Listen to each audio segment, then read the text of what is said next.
SMS के चरक भवन के अंदर है। एसएमएस चरक भवन के अंदर जो भी पेशेंट एडमिट है कोरोना के, उसके बारे में हम चर्चा करेंगे, बताएंगे आपको। और हमारे यहाँ सुरेंद्र सिंह जी हैं जो नर्सिंग स्टाफ के जो हेड है, वो अपने को इसके बारे में पूरी डिटेल्स देंगे कि एसएमएस में जो कोरोना पीड़ित जो आते हैं उनको कैसे देखते हैं, ओपीडी में कैसे देखते हैं। पहले उनको ओपीडी में देखते हैं, उनके बाद पर्ची भरने के बाद डॉक्टर उनको क्या सलाह देता है, उनके बाद में कैसे कैसे करते हैं, उनका सारा प्रोसीजर दिखाएंगे। बस आप एक बार देखिए। हाँ नमस्कार सर।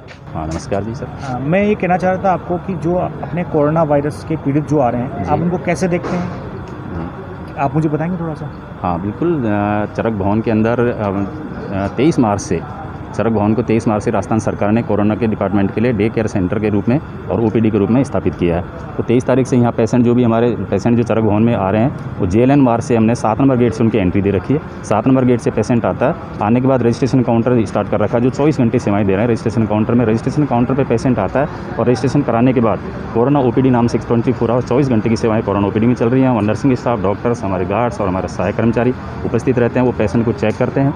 पेशेंट को देखने के बाद जैसा डॉक्टर को लगता है कि इन्वेस्टिगेशन कराने हैं, तो इन्वेस्टिगेशन लैब स्थापित है, डॉक्टर्स को एडवाइस करते हैं, या इन्वेस्टिगेशन होते हैं, सैंपल लिए जाते हैं। और एडमिट की अगर डॉक्टर उचित समझते हैं कि एडमिट करना है पेशेंट को, तो यहाँ हमारे कोरोना के 3 वार्ड खुले हैं जहाँ सस्पेक्टेड पेशेंट को एडमिट किया जाता है। उसमें एडमिट होने के बाद जब रिपोर्ट उनकी अगर पॉजिटिव आ जाती है, तो पॉजिटिव रिपोर्ट बेस पर उनको ट्रांसफ़र कर दिया जाता है। जैसे SMS हॉस्पिटल करना है, IDH करना है, जहाँ भी राजस्थान सरकार की गाइडलाइंस डॉक्टर्स के लिए जो दे रखी है, उस गाइडलाइंस के अनुसार पेशेंट एडमिट हो जाते हैं। 24 घंटे नर्सिंग सेवाएं यहाँ चालू हैं, डॉक्टर्स की सेवाएं यहाँ पूरी दी जा रही हैं। हाँ, शुरू में जब थोड़ा सा ये था कि नर्सिंग सेवाएं और डॉक्टर्स की जो सेवाएं शुरू में स्टार्टिंग में जब पेशेंट एडमिट हुए थे, तब थोड़ा सा ज़रूर स्टाफ को थोड़ा सा साइकोलॉजिकल प्रेशर था कि कोरोना का भय था। नहीं बिल्कुल, मैं आपको यही पूछने वाला था कि आपके नर्सिंग स्टाफ को क्या परेशानी आ रही है, आपको क्या कुछ डर लग रहा होगा इस चीज़ को सुन के, क्योंकि पूरे विश्व में ये बीमारी महामारी का रूप ले रुकी है।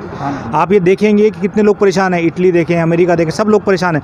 इसके बीच आप लोगों की कैसी हिम्मत है, मैं जानना चाह रहा था। आपके हौसले कैसे हैं, आपके नर्सिंग स्टाफ को कैसे काम करवा रहे हैं, मैं ये जानना चाह रहा था आपसे। नहीं, हौसले हमारे बिल्कुल ठीक हैं नर्सिंग स्टाफ को, क्योंकि मेडिकल डिपार्टमेंट के अंदर ज्वाइन करता है आदमी, तभी से ये सोच के रहता है कि हमें सब मरीजों की सेवाएं करनी होती है। और एक महामारी के रूप के अंदर जरूर पूरे विश्व के अंदर जो महामारी कोविड-19 जो फैली हुई है, उस पर कोरोना से लड़ने की शक्ति ईश्वर ने नर्सिंग स्टाफ को, डॉक्टर्स को और हमारे सारे कोरियर्स जो वॉरियर्स हैं उन सबको दे रखी है। लेकिन नर्सिंग स्टाफ शुरू में स्टार्टिंग में ज़रूर थोड़ा सा प्रेशर में रहा कि कोविड के पॉजिटिव पेशेंट को हम टच में आएंगे, हमें भी इन्फेक्शन होगा। लेकिन क्योंकि राजस्थान सरकार गाइडलाइंस और हमको उनको मॉरल मोटिवेशन दे रहे हैं कि भाई किस तरह से अपन को सावधानी रहती है अपनी ड्यूटी करनी है। राजस्थान सरकार ने पूरी सुविधाएं दे रखी हैं, PP किट के अनुसार काम होता है, ग्लव्स वगैरह पहनने होते हैं, मास्क वगैरह पहन के पूरी व्यवस्था के अनुसार कार्य करता है स्टाफ। तो इसमें कोई भय वाला ऐसा है, टेंशन है, क्योंकि वो बच्चों के हिसाब से भय है। महिलाएं ड्यूटी कर रही हैं, फीमेल नर्सिंग स्टाफ ड्यूटी कर रहा है, उनको थोड़ा सा शुरू में घर जाना पड़ता है। वो आइसोलेट के लिए हमने उनको गाइड कर रखा था, भाई आइसोलेट रहेंगे घर में, जो पेशेंट के टच में रहेंगे उनको हमने जो 7 डेज ड्यूटी करा है, उसके बाद उनको क्वारंटाइन भेज रहे हैं। तो वो स्टाफ क्वारंटाइन में रहने के बाद अगेन ड्यूटी पर आता है। लेकिन मॉरल सपोर्ट बहुत ठीक है और ठीक सब सेवाएं बहुत ही अच्छी कर्तव्य निष्ठा के साथ सेवाएं नर्सेज कर रही हैं। नहीं, मैंने आप ये भी सुना है आपके यहाँ के स्टाफ से कि आप 23 तारीख से अब तक घर नहीं गए हैं, तो आप घर वालों से कैसे बात करते हैं, कैसे आपके घर वाले, मतलब बात होती होगी घर वालों से आपकी? हाँ बिल्कुल, आप सही कह रहे हैं कि राजस्थान सरकार ने जब 23 मार्च से इस डिपार्टमेंट को स्टार्ट किया था, तो 2 दिन बाद ही मेरे यहाँ नर्सिंग प्रभारी के नाम से ऑर्डर जारी कर दिए थे प्रशासन ने। और मैं 29 तारीख से लगातार यहाँ हॉस्टल में रह रहा हूँ और 1-1.25 महीना आज हो गया। 1.25 महीने से मैं लगातार यहाँ सेवाएं सरकार के लिए दे रहा हूँ, प्रशासन के लिए दे रहा हूँ। और रही फैमिली की बात, फैमिली को भी डर तो रहता ही है कि भाई इस तरह से मैं इन्फेक्टेड एरिया के अंदर, इस एरिया में मैं रह रहा हूँ इस तरह से। लेकिन फिर भी हिम्मत बंधाते हैं, उनको कहते हैं कि ठीक है, क्योंकि सेना पर तो जो बॉर्डर पर सेना लड़ाई लड़ती है, तो आज हमारा नंबर है लड़ाई लड़ने का, कोरोना से युद्ध है और इस युद्ध को हमें जीतना है। तो मॉरल सपोर्ट फैमिली का मुझे भी है, मैं मॉरल सपोर्ट फैमिली को भी देता हूँ। नहीं बिल्कुल सही बात। मैं एक चीज़ और पूछना चाहता हूँ कि आपके जो नर्सिंग स्टाफ रुके हुए हैं, उन लोगों के लिए खाने की व्यवस्था क्या करती है सरकार की तरफ से? कुछ व्यवस्था है, कैसा खाना मिलता है, आप कुछ बताएंगे? हाँ बिल्कुल, खाना सरकार की तरफ से मॉर्निंग में बाकायदा नाश्ता मिल रहा है। जहाँ हमने होटल्स की व्यवस्था कर दी है, या धर्मशालाओं में जो स्टाफ रुका हुआ था, फीमेल्स जो धर्मशालाओं रुकी है, मॉर्निंग उनको नाश्ता प्रोवाइड किया जा रहा है प्रशासन की तरफ से, दोपहर में लंच दिया जा रहा है, नाइट को डिनर की व्यवस्था की जा रही है। प्रॉपर वे में पूरा सरकार की तरफ से, प्रशासन की तरफ से व्यवस्थाएं सुचारू रूप से जारी हैं। और अब तो माननीय कलेक्टर महोदय राजस्थान सरकार के द्वारा होटल्स की भी व्यवस्था कर दी गई है। 3-4 होटल दे दिए, उन होटलों में भी नर्सिंग स्टाफ को शिफ्ट किया गया है, जो दैनिक 8 घंटे की सेवाएं रहेंगी।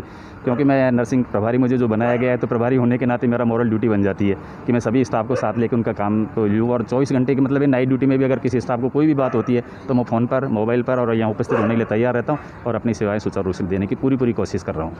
आपके स्टाफ में से कोई ऐसे व्यक्ति तो नहीं है जो उनके घर वाले बहुत ज़्यादा परेशान हो रहे हैं? आपके पास कोई समस्या आ रही होगी, जैसे कि भाई हम मेरे घर में ऐसी समस्या हैं, और कोई बीमारी के बारे में, या किसी घर के माता पिता बुजुर्ग हैं, किसी के बच्चे छोटे हैं, ऐसे नर्सिंग स्टाफ वालों की समस्या आ रही होगी आपके पास में? हाँ, कुछ समस्याएँ आई हैं, कुछ लोगों ने अपना आवेदन दिया था, बताया हमें, तो उनको हमने एग्ज़ाम ड्यूटी से छोड़ा है, उनको रिलीज़ किया है कि भाई ठीक है, आप ड्यूटी इस तरह की ड्यूटी नहीं लगाएंगे, और कोरोना से हटा के उनकी ड्यूटियों को प्रशासन की दूसरी जगह ड्यूटी भी लगाई है उनको। कुछ स्टाफ इस तरह के थे जिन्होंने बताया कि सर मेरे ओल्ड एज मदर फादर हैं या छोटे बच्चे हैं जिनके, तो उनको हमने ड्यूटी से यहाँ से कोरोना में ड्यूटी नहीं ली और दूसरी जगह उनकी ड्यूटी लगाई। नहीं, अब आपको 23 मार्च से, जब मैं ये ड्यूटी के बारे में देख रहा हूँ कि ये 23 मार्च से यहाँ ड्यूटी कर रहे हैं, तो मैं ये चाह रहा हूँ आपका जनता के लिए कुछ, राजस्थान की जनता के लिए आप क्या कहना चाहेंगे? राजस्थान की जनता के बारे में क्या कहेंगे कि जो लोग आपसे मोटिवेट हो, जो इतने नर्सिंग स्टाफ हैं उनके लिए मोटिवेट हो, लोगों का मनोबल बढ़े, ऐसा क्या कहना चाहेंगे? आप मुझे बताएंगे एक बार।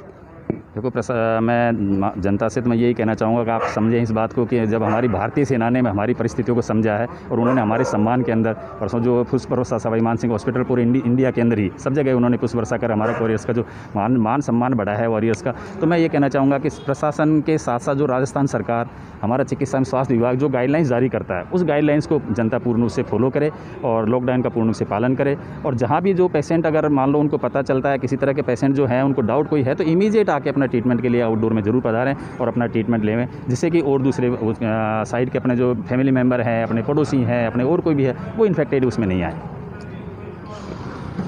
राकावत साहब का कहना है कि जो ही आपको पता चल जाए कि आप में कोरोना के पॉजिटिव के कुछ लक्षण हैं, कुछ लक्षण जब जो ही पता चलता है, आप तुरंत अपने पास में हॉस्पिटल में फ़ोन करें और उनसे बताएं जो भी आपके लक्षण हो, ताकि आपके अड़ोस पड़ोस में फैलने से बचा जा सकता है इससे, और लोगों में परेशानी जो होती है वो कम हो जाएगी।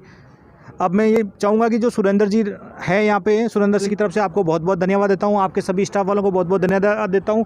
इन्होंने जो यहाँ साइड में ये एम्बुलेंस लगा रखी इन्होंने, और पूरा ये भवन है जहाँ ये सब लोग बैठे हैं। आप देखेंगे कि ये लोग अपने घर से घर गए नहीं। अब देखो, आप 23 मार्च से जब डॉक्टर साहब घर नहीं गए, ये पूरा नर्सिंग प्रभार संभाल, यहाँ सारी जो व्यवस्थाएँ हैं, OPD यहाँ पे है। OPD के बाद में यहाँ देखने के बाद 48 घंटे आदमी को एडमिट किया, मरीज को एडमिट करते हैं यहाँ पे। उसके बाद उसकी रिपोर्ट आने के बाद उनको वार्ड में शिफ्ट किया जाता है, या फिर उसको छुट्टी दे दी जाती है कि ताकि उसको जो भी मेडिसिन हो, क्वारंटाइन का जो टाइम हो, उसको बता दिया जाता है और उसको छुट्टी दे दी जाती है।